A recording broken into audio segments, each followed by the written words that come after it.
अस्सलाम वालेकुम वरहमतुल्लाहि वबरकातुहू। मोहतरम हज़रात, आज हम किन किन चीज़ों से रोज़ा नहीं टूटता है इसके मसाइल आप हज़रात के सामने रखेंगे। ये देखिए बोर्ड में आपको पीछे नज़र आ रहा होगा।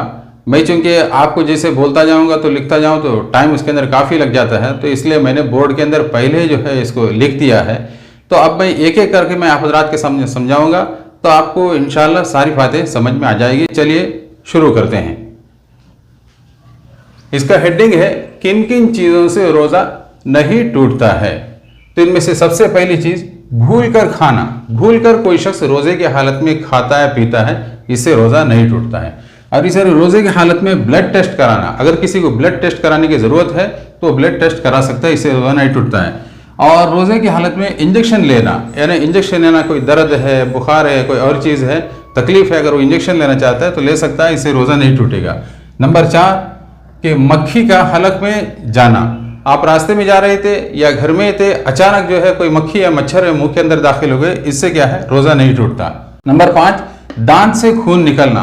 आपने दांत निकाला और इसके बाद में खून निकलना नहीं, आप अगर खून अंदर ले ली तो रोज़ा टूट जाएगा, अलबत्ता दांत के निकालने से, खून निकलने से रोज़ा नहीं टूटेगा। और नंबर 6 कि जनाबत में सुबह करना। किसी को गुस्ल की हाजत थी और उसको चाहिए था कि उसी वक्त गुस्ल करता, लेकिन उसने उस वक्त गुस्ल नहीं किया, बल्कि सुबह तक वो इंतज़ार करता रहा, सुबह होने के बाद में गुस्ल किया, तो इससे क्या हो जाएगा, रोज़ा नहीं टूटेगा। और ऐसे ही चने के दाने से कम पेट में जाना, यानी दांत में कोई चीज़ जो फंसी हुई थी और वो चने के दाने से कम यानी छोटी चीज़ थी और अचानक आप ज़बान उधर इधर घुमाते हो तो वो चीज़ जो है निकलकर पेट के अंदर दाखिल हो गई, तो ऐसी सूरत में रोज़ा नहीं टूटेगा। हाँ, ये बात ख्याल रखें, अगर उसी चीज़ को जो चने के दाने से भी कम हो, छोटी सी चीज़ है, हमने अपने हाथ में निकाल लिया और निकालने के बाद में दोबारा जो है पेट के अंदर ले लिए, तो ऐसी सूरत में रोज़ा टूट जाएगा, इसका ध्यान दें। और ऐसे ही नंबर 8 गुस्ल करना, यानी अब गर्मी बहुत ज़्यादा है, आप दिन में 1 बार 2 बार 3 बार जितने बार भी आप गुस्ल करें यानी नहाएं, इससे रोज़ा नहीं टूटता है। नंबर 9 कुल्ली की तरी अंदर जाना, यानी आप कुल्ली कर रहे थे वजू के लिए या किसी और काम से, आपने अच्छी तरीके से कुल्ली करने के बाद थूक लिया और थूकने के बावजूद पानी की जो तरी है, भिगावट है, ये मुंह के अंदर जो रहती है, इससे क्या होता है, रोज़ा नहीं टूटता है। और ऐसे ही कान से मैल निकालना, कान में अगर कोई मैल कोई जमा हुआ है निकालें, इससे भी रोज़ा नहीं टूटता। और ऐसे ही नंबर 11 पान की सुर्खी मुंह में रहना, यानी किसी को पान खाने की आदत है और उसने पान खा के अच्छी तरीके थूक लिया, थूकने के बावजूद मुंह के अंदर पान की सुर्खी यानी लाल रंग है, इससे रोज़ा नहीं टूटता है। और इसे नाक सुड़कना, यानी किसी को कोई नज़ला हो गया, सर्दी हो गई है, सर्दी जो जम गई है, जिसकी वजह से ज़ोर से उसने क्या किया कि नाक को अंदर जो खींचा, और जैसे अगर इस तरीके से जो खींच लिया, खींचने के बाद में कोई सर्दी है कोई चीज़, उसको थूकना चाहिए, और खुदा न खास्ता वो चीज़ अगर पेट के अंदर चला जाए तो उससे रोज़ा नहीं टूटता है। और नंबर 13 मुंह भरकर उल्टी होना, और किसी को उल्टी हो गई और वो मुंह भरकर हो गई तो उसने थूक लिया, तो ऐसी सूरत में इससे रोज़ा नहीं टूटता है। हाँ, अलबत्ता थोड़ी उल्टी हुई और वो पेट के अंदर चला भी जाए अचानक से, तो इससे रोज़ा नहीं टूटेगा। नंबर 14 मिसवाक करना है, मिसवाक करने से भी रोज़ा नहीं टूटता। नंबर 15 सुरमा लगाना, अगर किसी को सुरमा लगाने की ख्वाहिश हो तो सुरमा लगा सकता है, इससे रोज़ा नहीं टूटता। और नंबर 16 आँख में दवाई डालना, आँख में अगर किसी ने डॉक्टर ने ड्रॉप डालने के दिया है तो वो आँख में दवाई डाल सकता है। नंबर 17 इतर की खुशबू सूंघना, इतर है, फूल है, इसकी खुशबू रोज़े की हालत में आप सूंघ सकते हैं, इससे रोज़ा नहीं टूटता है। 18 विक्स लगाना है, किसी को सर में दर्द है या बुखार है जिसकी वजह से विक्स लगाने की वजह से थोड़ा बहुत उसका आराम मिलता है, तो वो विक्स जो है पेशानी पहुंच सकता है, अपने सीने पे और पीठ पे वगैरह जो लगा सकता है, अगरचे उसकी खुशबू नाक के अंदर जाए तब भी ऐसे उसका रोज़ा नहीं टूटेगा।